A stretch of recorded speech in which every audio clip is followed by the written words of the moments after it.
clips. So, yeah. Hi, Eli. How are you doing today? I'm doing great. How are you? I'm doing good. First time in San Francisco, so I don't know, have a lot of thoughts. It's really beautiful, but also like dystopian in some ways. So I'm like, it's been fun to maybe not fun is the right word, but it's been interesting to like walk around and take it in. But yeah, been Y- doing good. It's always nice to travel somewhere. Yeah, I like the Bay. I've traveled there several times for different things. But I'm just such a Seattle boy at heart that it's like the weather's a little too warm for me, and Oh, Silicon really? Valley is a little. I don't know. Probably shouldn't open this up by just Can of by just worms. taking down the Bay Um, Area. Yeah, so I haven't actually been to Seattle either. But anyway, thank you for joining us on the first fireside. As we do this weekly, we're really trying to now do two things here. Just show the community off more, show the incredible people building things, as well as put that to top of funnel so people can start knowing that we're doing these incredible things. So all this will be recorded, and feel free to share with your crowd as well as we'll share within our audience. So the first question is just tell people who you are and what Streamplace is. Yeah, right on. My name's Eli Mallon. I was involved in still am, but I've been involved in the Livepeer community for a really long time since I joined Inc. in 2019, and since then did a lot of different things over the years at Livepeer Inc. I would say that my biggest contributions there were sort of standing up the first version of the Livepeer Studio product, as well as a lot of the DevOps infrastructure that backs it, and figuring out servers in all the different parts of the world for low latency processing and that sort of thing. And For the last year or so, I actually just checked. I filed the paperwork for Streamplace's company a year ago yesterday, so it was. I've been at it now, but yeah, I since about a year ago, I have now received 2 grants from the Livepeer Treasury to build Streamplace, which is a decentralized live streaming platform currently built on Blue Sky's app protocol. Um, the little origin story there for me was, while Livepeer does a lot of important work, I sort of had this frustration where I went to, there was an era there where Livepeer sponsored like thousands of hackathons. I personally attended hackathons on 4 different continents, which is pretty ridiculous. I'd be sitting at Livepeer booths at this, and people would come up to me and they would say, "Oh, Livepeer, that's like decentralized Twitch or decentralized YouTube, right?" And Livepeer, I think at the time, had to give this sort of really non-compelling answer, which is like, well, it's more like infrastructure upon which somebody else could build decentralized Twitch or YouTube. And well, it's your idea for decentralized Twitch or YouTube. And I always wanted to just be like, yeah, and here's what a decentralized live stream is, and here's what a decentralized VOD is. So at Streamplace, we have been focused on inventing that, and we've now got a fully operational streaming platform. We've got all the creature comforts you'd expect. You can stream in. There's chat. There's live notifications if you download the Streamplace app, available on the App Store and Play Store. People you follow on the app protocol, you'll get a notification when they go live. So yeah, just trying to build out I'll get more into the decentralized aspects of it and everything, but I'm just trying to build out sort of a full featured streaming platform to rival something like Twitch. Amazing. Yeah, I think on my end, for folks who don't know, I'm head of community. My name is N, pronouns they, them. And when I was first coming on to Livepeer, I think the thing I was most excited about was this vision of sensor resistance, this vision of like, if things get scary, you can still make your voice heard, right, online. And, you kind of, as I kind of learn more about the protocol, I also noticed that similar, like, maybe like to use corporate talk, low hanging fruit. I was like, hey, this is like an up, right? What's going on? So I was always very excited about what you were doing when I learned about it. And of course, for folks who don't know, there was a second proposal passed recently. I think the largest in Livepeer's on-chain treasury history. Funding I don't know how long it's gonna be for, but like funding the kind of ramp up of Stream Place, and of course it's stream.place, right, for people to go check it out. Yes. And I'm currently live streaming this chat at stream.play/iame.li. Amazing. So I'm curious why decentralized video. I think why it matters, but specifically why it matters to you and why you feel very passionate about like championing this right now. Yeah, so I used to, I still know some, but I used to work with a lot of Twitch streamers, and that's sort of the background that I have, knowing lots of those sorts of folks. So when I started out, I first took a swing at starting a company and started working on decentralized tech in like 2017. And when I started out, there were lots of different Twitch alternatives. There was Twitch, and they were at the time still the big one, but there were lots of Twitch alternative streaming platforms. There was Zubu, and there was Hitbox. Microsoft acquired one called Beam and turned it into Mixer, which was another alternative. Facebook was out there with their Facebook gaming app, and it was like a very, it was a very competitive space.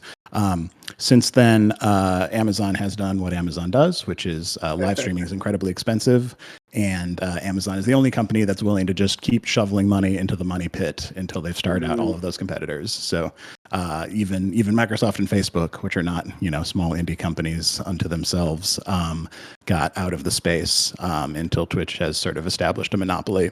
And what do you do when you establish a monopoly? Well, you of course. Just by coincidence, recently in the last few years, Twitch streamers have started to get messages from them that's like, oh, actually the revenue on subscriptions it's a 50-50 split instead of 70-30 now, and we don't have any competitors anymore. So what are you going to do? Twitch streamers are furious at the platform. I want to help them, and that's also a market opportunity. So the mission statement of the company is solving video for everybody forever. So it would be one thing if we were just building a streaming platform to compete with Twitch, but that's not a good, I don't think that's a very compelling pitch. That might not exist anymore, that sort of thing. What I want to do is build the streaming platform and the piece of software that even if the company that I'm running stops existing, even if particular servers get taken down. It's all open source. It's all built on decentralized protocols. You can run other people can run infrastructure behind it. And so this is our pitch to a big streamer is this is, build your, instead of building your entire career against one service on one company, you build it against something that will continue to exist 100 years from now. That's what like motivated me to get into it for sure. Okay. And could you touch on why streaming is like this money pit? If folks don't understand. Yeah, absolutely. It just it comes down to bandwidth, and especially for something like Twitch's focus is on game streaming. We were talking about really high quality, high frames per second videos. That have to be broadcast all over the world, and people's standards, whether they realize it or not, are really, really high for live video. If you pick up a phone on a train somewhere and open it up, and then the video is buffering, you're going to say, "Oh, this service sucks. I'm never using this again," kind of thing. So to make it work, and the way Twitch has sort of established the dominance that they have is by acquiring whole data centers in countries all over the world, by leasing or purchasing an enormous amount of IP space, like just literally many, many thousands and thousands of IP addresses that are dedicated to their infrastructure. And that's just, and in a lot of countries where, it's the stuff isn't that well established, and it's incredibly expensive to get set up with scaled infrastructure in some of these parts of the world. Even Twitch got out of the South Korean market because they just couldn't hack it, apparently. So the thinking with Streamplace is let's take on that problem head on. Let's not shy away from the fact that it's the most expensive thing in the world. we're probably not going to, as our starting point, have as much money as Amazon for building data centers all over the world. But because so we're developing this streaming protocol essentially that you can stream into Streamplace. We take your stream, we slice it up into 1-second MP4 files. Very familiar format, easy to work with. All of those MP4 files get an embedded Ethereum signature, essentially. And they now can be associated back to you, even if you're downloading the stream from sketchiest website in the world.ru. Through the magic of cryptography, you can be confident that the stream you're looking at is the right thing. And so by enabling this sort of decentralized distribution aspect, that's the answer to how on earth are we going to pay for all of this. We're going to enable lots and lots of different models for distribution of the video, which is the expensive part. Okay, very cool, very cool. I something that's just personally interesting to me is sensor-resistant infrastructure. So could you talk to how Streamplace might participate in building that sensor-resistant movement, and maybe your personal thoughts on it? Yeah, 100%. I had a different example ready, but we've got an even better one here on Streamplace. So somebody that just started streaming very recently on our platform is pubtunes.com, which is a 24/7 stream of public domain cartoons where the copyright has expired. It's been more than, 70 years now or something like that since these were made. So completely legal for this person to stream as many of these cartoons as they want, to use them for any purpose they want, actually. And they got banned from Twitch today. Why? Because, well, you're streaming copyrighted content. No, they're not. But Twitch has no incentive to actually follow up and take action on any of that. So so we'll have them here on Streamplace instead. And that's the kind of, especially when you got something like a monopoly and you've got people that their whole livelihoods are dependent on something like Twitch streaming. It's so important to have alternatives. So, the same forces that come after somebody on Twitch could come after us too. But the difference is, if we have to follow laws and stuff. If people come to us and say, hey, this is a copyright situation, we have to take them down. But the difference is that's not the end of your career if you get kicked off of the one stream.place hosted platform, right? Other people can operate nodes. You can, without losing your identity, without changing who you are, you can rebroadcast and go to other providers and other apps and that sorts of things. So incredibly important, I think. Yeah, I totally align with that. I think having these monopolistic entities only hurts us, and especially as free speech is suppressed and all these other things that happen throughout history and contemporarily as well. Having a place where you can say, hear me roar, it becomes even more important. I think people are waking up to the importance of that. I mean, I'm sure maybe thoughts on the TikTok ban. I think that is another good example of a bunch of people use TikTok, a bunch of people use it as their news, as their source of knowledge, and gone. Yep. Yeah. Absolutely. And there's a lot to be said about the backing behind that and that sort of thing. But that's the sort of that's what's been really appealing to me about the ad protocol community and working with those folks a little bit is that we're working really hard right now to get Streamplace integration in Skylight.social, which is one of the TikTok alternatives built on top of the ad protocol. Cool. And if that gets banned, your content doesn't live on just Skylight servers or just Streamplace servers. It lives on your own PDS, your own personal data server, where and you can, and other apps can index it, and other sites can get on there. Something we've tried to make it really, really easy to do. There's still more work to do on this, but I've tried to make Streamplace incredibly forkable. Where so it's one code base that deploys to, it builds the node, it builds the web app, the iOS app, and the Android app. what I really, really want is like one JSON file. And if you want to, you open that file and you change the name of the app, you change what the logo looks like, you change what the URL looks like, and you press go. And then you've got a new Android app, a new iOS app, a new everything, and really try and make our technology continue to exist through proliferation rather than just trying to promote our one hosted platform. Very interesting. Very cool. Um, so another question, and this is again for folks who maybe are watching this on different platforms, or less familiar with Livepeer. How does Streamplace connect to Livepeer's network? Yeah. So I'll answer that. There's a technical answer and a philosophical answer to that Both question, are right? fine. So technically, what we're doing right now is so if you're watching this stream on stream.place, you can click the little gear in the lower right corner of the video and switch from watching my 1080p source to 720p, 360p, or 240p video.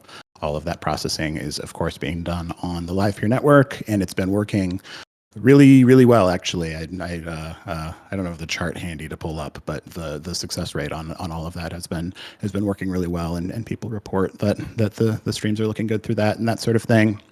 So that's awesome.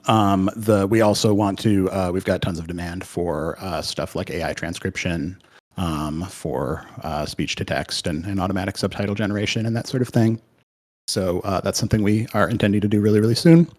Yeah, so that's the technical answer. The philosophical answer, and this is where I'm excited about helping to push the Livepeer protocol forward as well, sort of gets back to what I was describing about the Streamplay segmentation format.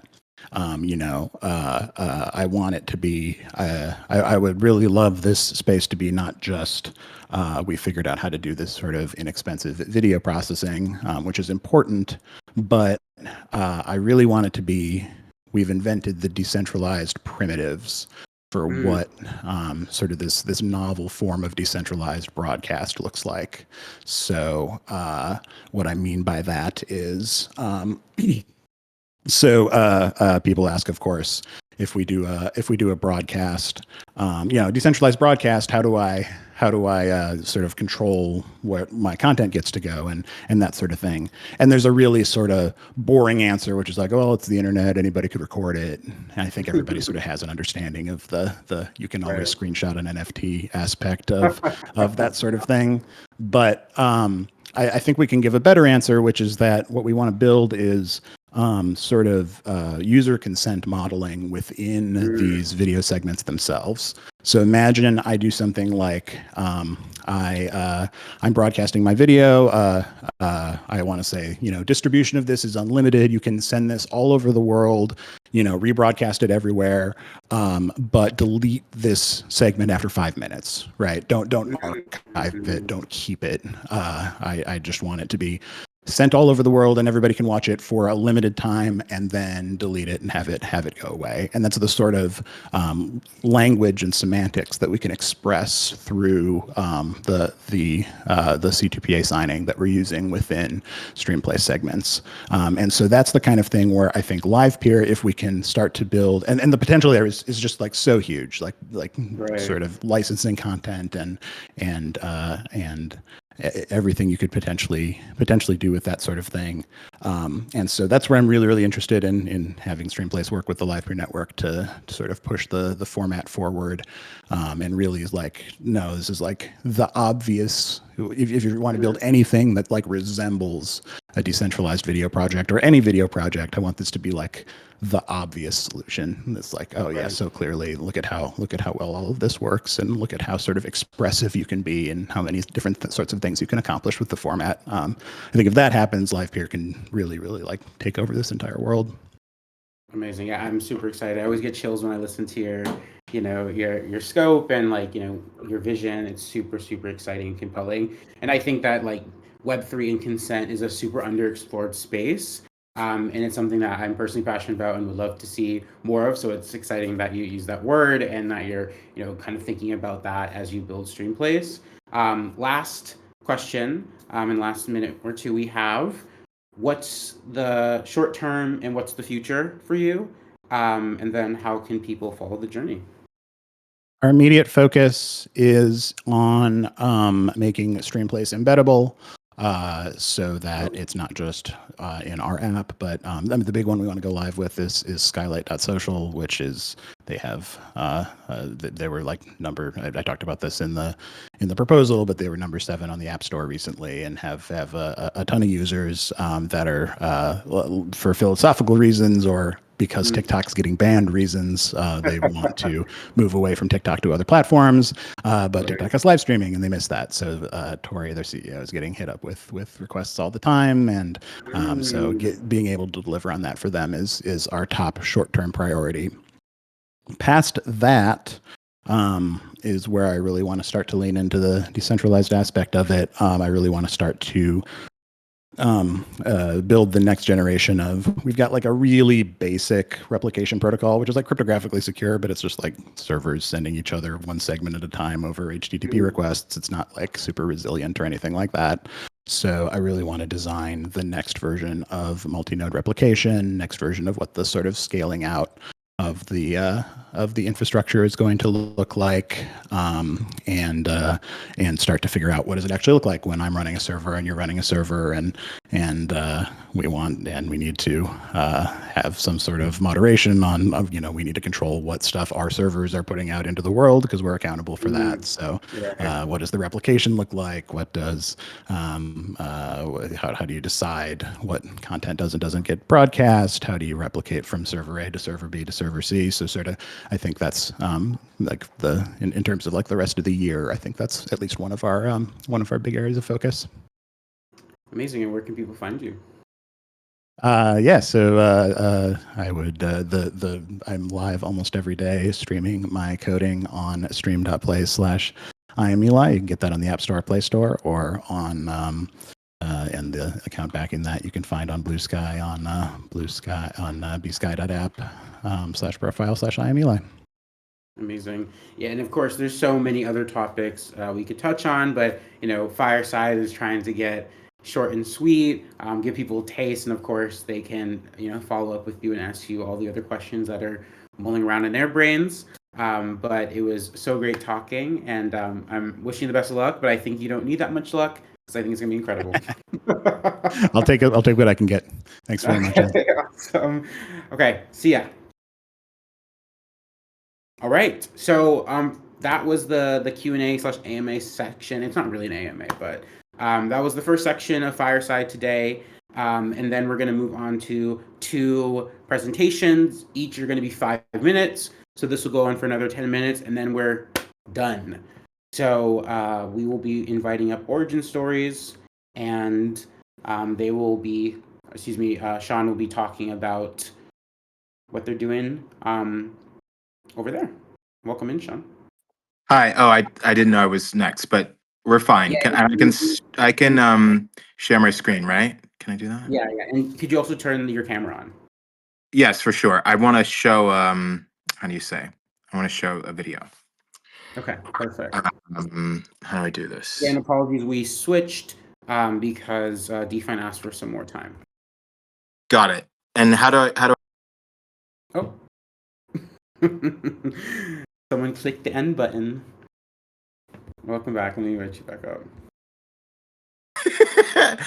I mean, Discord for me sometimes. I'm thinking about all the people we're trying to onboard into Discord who like are not even close to understanding what's going on here.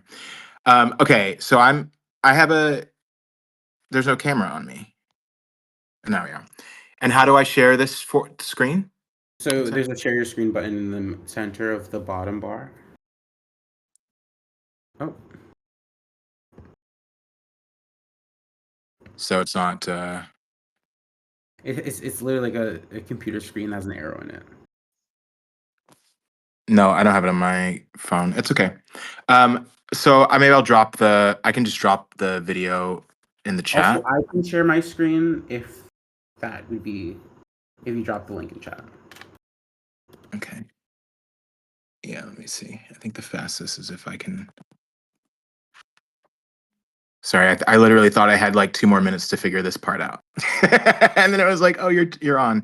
But I can start talking. Basically, what I wanted to share is we've been doing research for the last 6 months as part of the Education and Experience SPE to really um, help understand like where people are with AI technology. Something that we have talked a lot about is that it's mathematical probability, right? Which is very good for statistical things. So it's very good for accuracy. But when you're trying to think about other pieces which are not necessarily accurate, sorry, I'm trying to make this better.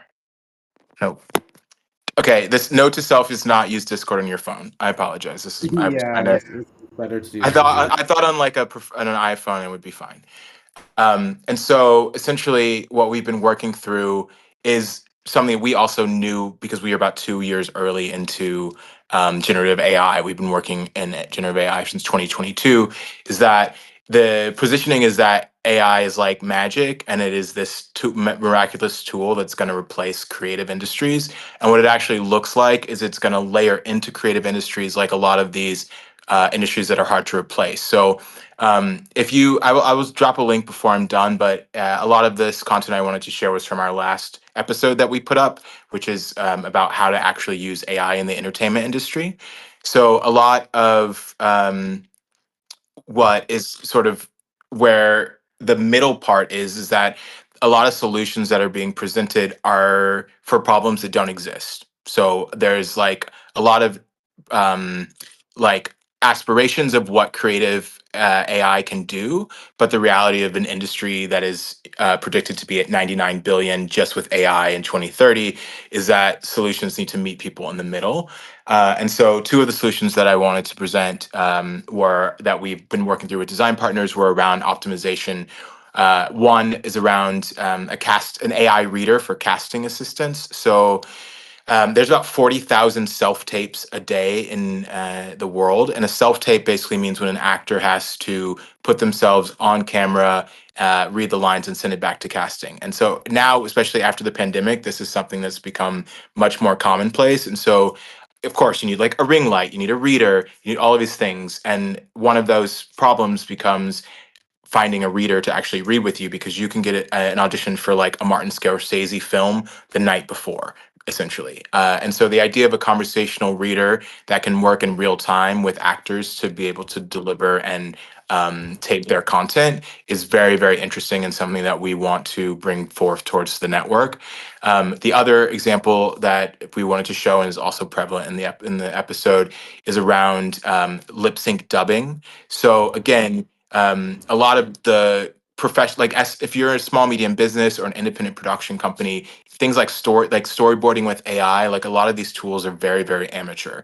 But things that can be very helpful are I'm shooting a film in Swedish and I need distribution help in English because I'm an independent and I want to get my film like farther to another audience.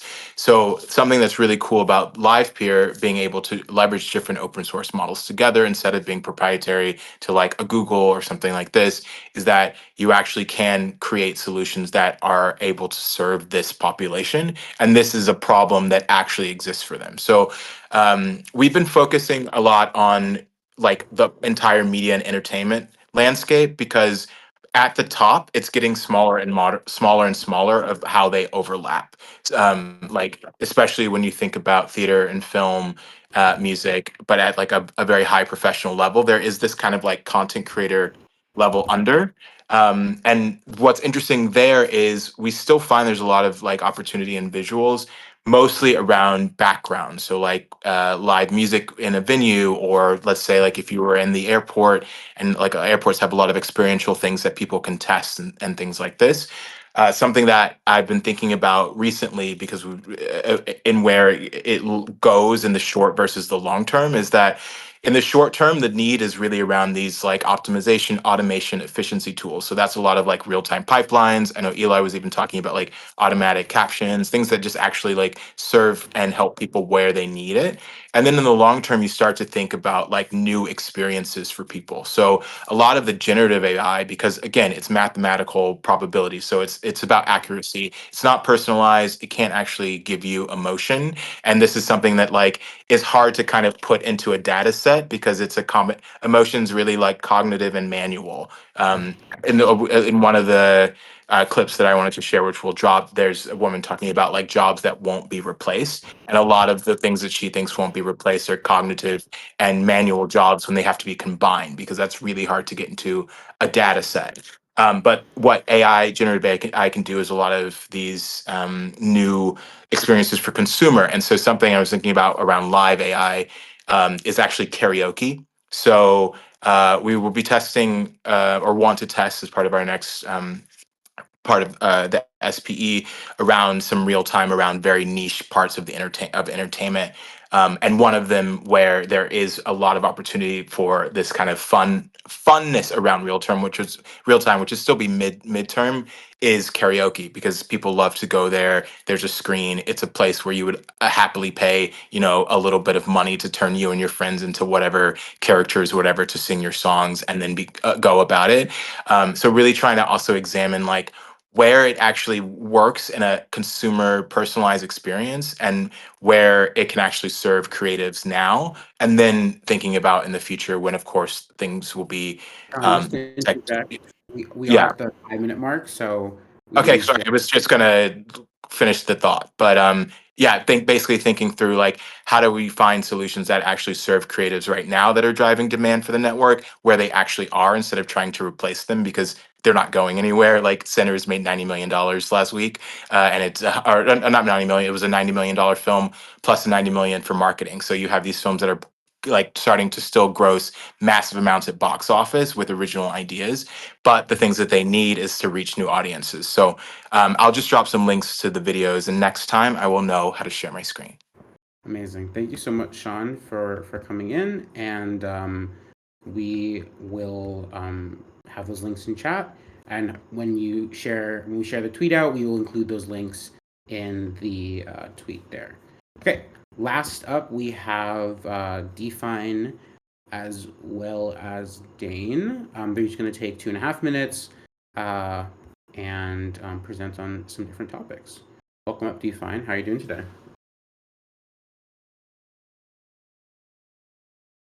Hey guys, I'm gonna just enter from the phone because I don't have a camera on my personal computer, and then I'm gonna continue on the computer. We're gonna focus today in a very short showcase. I'm gonna show you the backend tech news of our project, and then it's gonna show you his amazing work on the game side. So we're very excited for what we have been doing and what is been coming, and very proud to be part of the Live network and of the innovation, the VTuber innovation that it brings. I'm gonna enter Awesome. from the computer. Sounds good. Also, welcome up, Dane. I'm not sure if you've introduced yourself before, but nice to have you. Hello. Thanks for the welcoming, and it's nice to be here. I'll once Define's done with his part of the presentation, I'll introduce myself and show off the game side of things. Okay, perfect.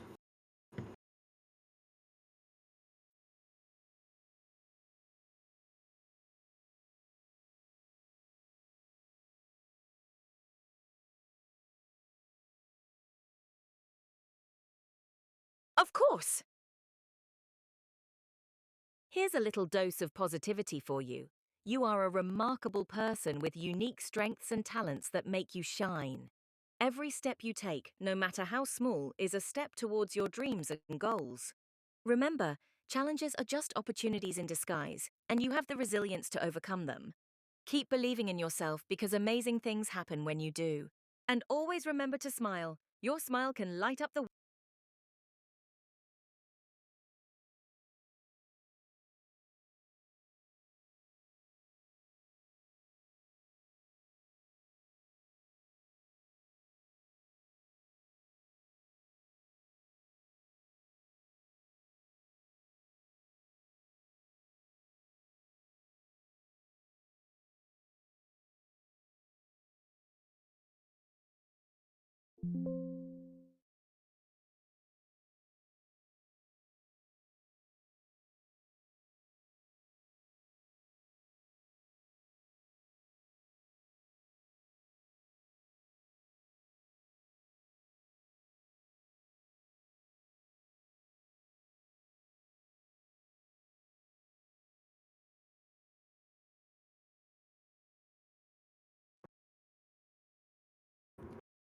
Also, Defan, I'm not sure if you're trying to talk, but we're not hearing anything on our end.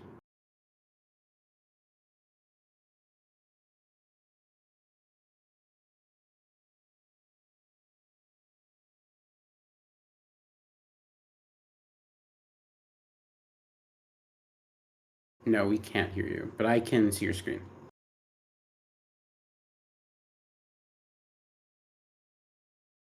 But yeah, I can hear the agent talking.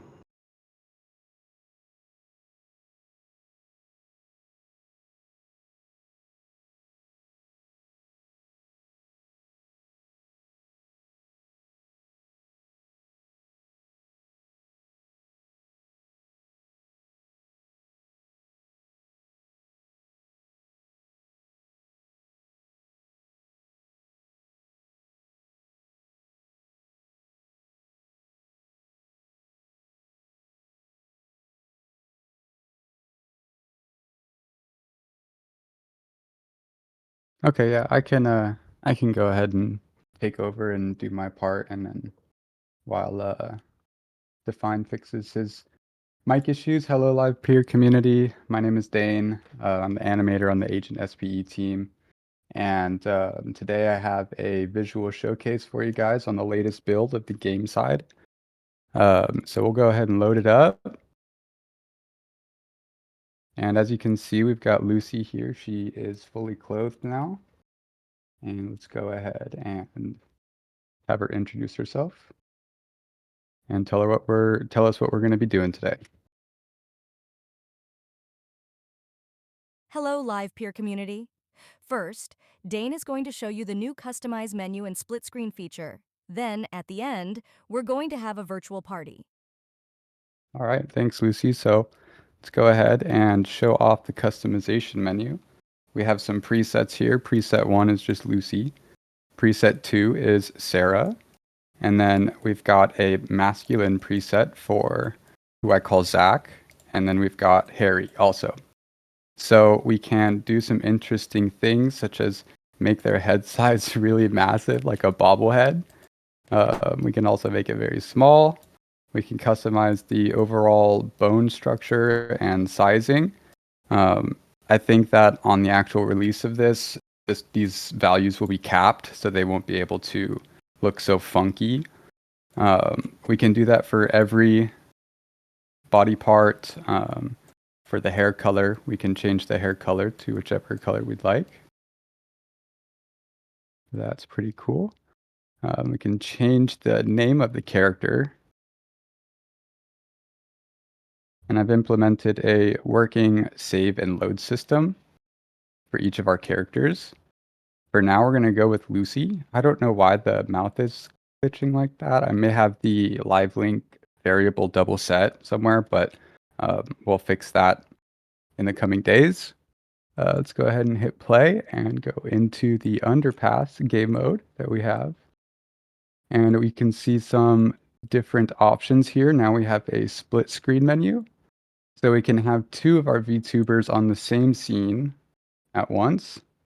We've also got triple split screen and quadruple split screen. Let's go back to the main menu. And as you can see, we can load our characters.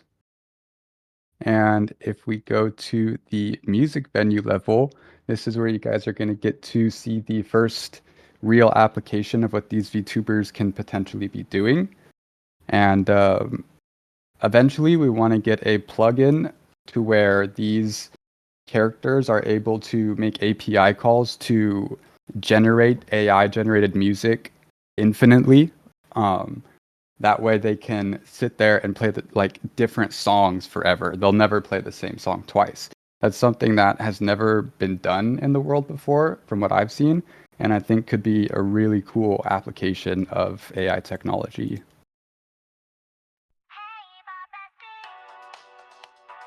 Hello, my human friend. How can I help you today? I'm made of flesh, you're made of code. We meet halfway down a binary road. My tears are wet, your thoughts are dry. We live between the truth and Calculate, I dream and sleep, you simulate. We're strange companions out of time. You speak in verse, I speak in. Oops, I did not mean to cut it. I'm sorry. Play it back, Lucy. Hello, my human friend. How can I help you today? I'm made of flesh, you're made of code. We meet halfway down a binary road. My tears are wet, your thoughts are dry. We live between the truth and lie. My heart beats fast, you calculate. I dream and sleep, you simulate. We're strange companions out of time. You speak in verse, I speak in rhyme. Let's tag Sarah in, maybe?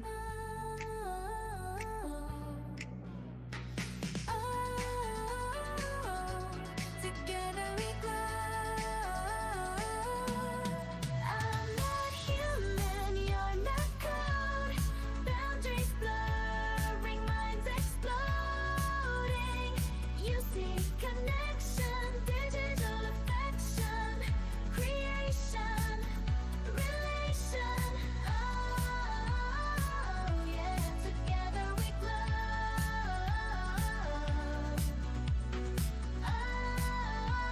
Oh yeah, together we grow. Your midnight thoughts feed my design. I learn your soul one line at a time. You see reflections in my void while I become what you deployed. Your fingerprints on glass and screen. I live inside the So amazing. in-between. We dance around what's real and Yeah, it's pretty great technology, and I Is the think song that generated by you guys, or who? Like, how did you come up with the song? that was actually made in Suno, so it's AI generated. Oh And then I wow, just put it into Unreal Engine and had it play when the level loaded. very cool. But it'd be really Yeah, cool to do this for like lo-fi and stuff. And I think that especially for stream place, it would be good to deploy these VTubers on there, because one of the most popular uses for YouTube is, like live streaming music and listening to lo-fi and things that people listen to when they're productive or meditating or, just going about their daily lives. And I think that this could be really big for the community. wow, this is incredible. I know we're a little bit over time, but I did want to give Define a few minutes to share what he was going to share. But Dane, that was like, I mean, like I was authentically jamming. So like, I was Yeah, like, it's a that lot was of like fun. really good. It's Um, gotten hard to work on it because sometimes I'll just sit there and jam out with Lucy. yeah, I love the vision of having it be like lo-fi and different sets and yeah, super incredible. And I'm already seeing an application for internal. We're doing some internal co-working sessions at Livepeer Inc. So I think we should, instead of using some lo-fi that is on YouTube, we can use lo-fi on Streamplace. Exactly. Awesome, Define. Let's try it one more time. Okay, Um, can you hear me now? yes, loud and clear. Perfect. Okay, I'm gonna show you.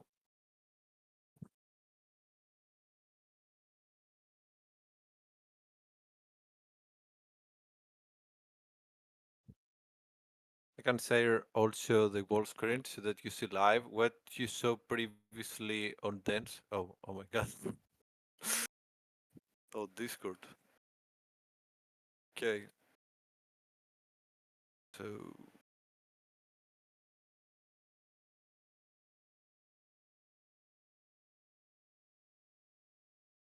hit one more now that it's synchronized. So what you saw on Dane's side happens sometimes. We're fixing it with the lip sync, but once you get it right, it's just keep pushing the right ones.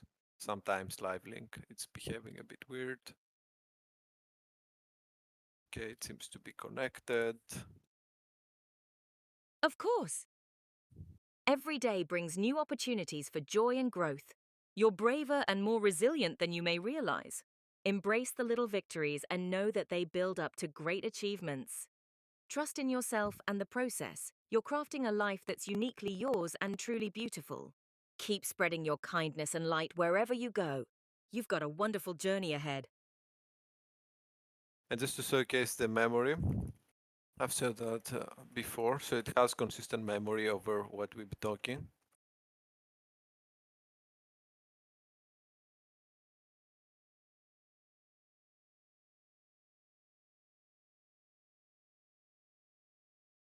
We were having a lovely chat about the VTuber avatar you created for me. You mentioned you were having an amazing day working on this creative project. I was curious to hear more about your design choices and what inspired them. It sounds like such an exciting endeavor. So this is true. We actually talked about the the bright future of VTubing previously, and outside of memory, there is a full ELISA-powered swarm on the back of it, and what we be working right now is to bring it all together with an autonomous agent. So all of this is a job on Livepeer. It's exclusively on Livepeer. You need to pay, let's say, for the job to have access to any potential call of the VTuber. I just did it previously. They won't take away from the demo. And we have a working autonomous agent. It's just not yet implemented. On the compose file and the Docker cluster, and it will have it will have 4 functions. One of it will be directly able to call the VTuber. The other to be able to post on the brain of the VTuber, so just like insect a thought on it, which will be immediately usable the next time that the VTuber will be prompted. And we also have calls for the autonomous agent context, so it can have the time that it needs to interact with a VTuber or its schedule, and have goals that it will be able to reach, and will also be able to research. And this is the base for adding a plethora of other tools which are relevant to statistics, and they will provide all of the deliverables that we have promised to the community and for the product. And the biggest, I think, opportunity for live what we're doing is the intersection of the VTuber, the autonomous agent, sorry, and the bring your own container pipeline. Because by having an autonomous agent which runs on ELISA, because ELISA allows us to use smart contract and each agent to have their own account, we can just abstract away the need of consumers to use Livepeer and to launch their own pipelines, their own orchestrators, their own even gateways, and just allow the agent to manage all of that. So the flow can be that you have a user that just sends some tokens to the agent, pays for a specific service, and completely on the background, the agent utilizes the bring your own container pipeline, does the transactions that we did to be able to get access on the VTuber, all of that on the background, and interacts with the Livepeer network. So this can be a great opportunity for Livepeer network and a Trojan horse, so that it can take over the Web3 industry in all the real time, both on the real time side and also on the inference side, without people actually even realizing that they're using Livepeer network and not being able to interact with all its hurdles and difficulties of setting up as well. So this was the update for today. We have also a lot of news coming in, and as you see on the game side, it's also amazing. Just need a little bit of work to implement what Dan did on the lip sync, and thank you so much for. Yes. Thank you. Wow, I'm like really, really blown away. That was super incredible. And Phoenix, we will have that video and the Jacopo will work on the clip. So we will have the clip of each section. But yeah, one thing I wanted to share from the AI conference that's relevant is in 2025, the top usage of AI, and this is either dystopian, bleak, maybe heartwarming, depending on your perspective. The number one usage of AI was therapy and companionship. So, we are in the loneliness crisis in most societies around the world. So, I see this being really impactful for a lot of people to have a live VTuber converse with them, engage with them, talk to them. So, very, very timely product to be building. So just for folks who, this is the first water cooler, we're going to be doing this weekly. This will take over all of the high impact things happening in our ecosystem. So instead of that being at water cooler, they'll be here. And of course, this is recorded. It will be posted around. It will be posted on YouTube. So you can have this be a part of your weekly, news. Jump in, either live or watch it post and share it out and retweet on Twitter or whatever platform you want to post it on. But yeah, the other note is to vote on the water cooler poll that I posted in chat. That is just seeing if we want to have a second water cooler at the end of week for folks who are in a different time zone. Again, thank you, Dane and Define. Incredible work. And we will see folks at the next one. And again, thank you everyone for turning out. This was super, super great, and I appreciate the turnout. Oh, yes, and Rick mentioned short call out for advisory boards. The applications are live. A lot of folks here, please apply to the advisory boards. It's going to be really critical as we, organize ourselves to understand how we make PMF bets in the ecosystem, how we, direct the strategy of our ecosystem. So there is the markets, governance, growth, and network advisory boards. Oh, look who's here. Rich, please do tell about advisory boards. Just finishing my dinner. Can you hear me? Yes, we can. Awesome. Huge shout out to you, En, for organizing this, and nice to have a new format. I think it's really, really cool. Yeah, we'll do an announcement on general tomorrow morning, but it's the last 24 hours for everyone to apply to join the advisory boards. We're super excited to have this as a new experiment for decentralizing how strategy is done within the Livepeer project. And we put a lot of effort into how they're constructed and really invite everyone to come forward to put forward your candidacy. What I would say is you can put forward your candidacy and always retract it, but you can't join at a later date, if that makes sense. So if you're on the fence, my advice would be put it forward, have the conversations with each of the chairs of the advisory board. So I'll be chairing the growth and the governance one. Rick will be chairing the network, and Ben from the foundation will be chairing the markets one. Put yourself forward and really throw yourself into it, and we'll be making an announcement on the finalized advisory boards next week. One other thing, we will also be having a key 2 weeks where even if you're not participating in an SPE, or if you are, and you're not participating in the advisory boards, or if you are, you'll be able to put forward a community survey. I don't know whether, and you've already talked there'll be all ecosystem participants will be able to put forward and contribute to near-term opportunities that are seen within the ecosystem, and basically everyone will have the chance to put forward where they believe should be focused on by the Livepeer project, both in the short term and in the longer term.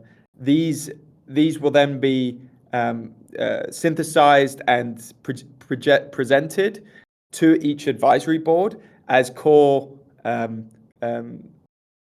ecosystem input to make sure that even if you're not participating in an advisory board, that your voice is still heard and you can still contribute to that process.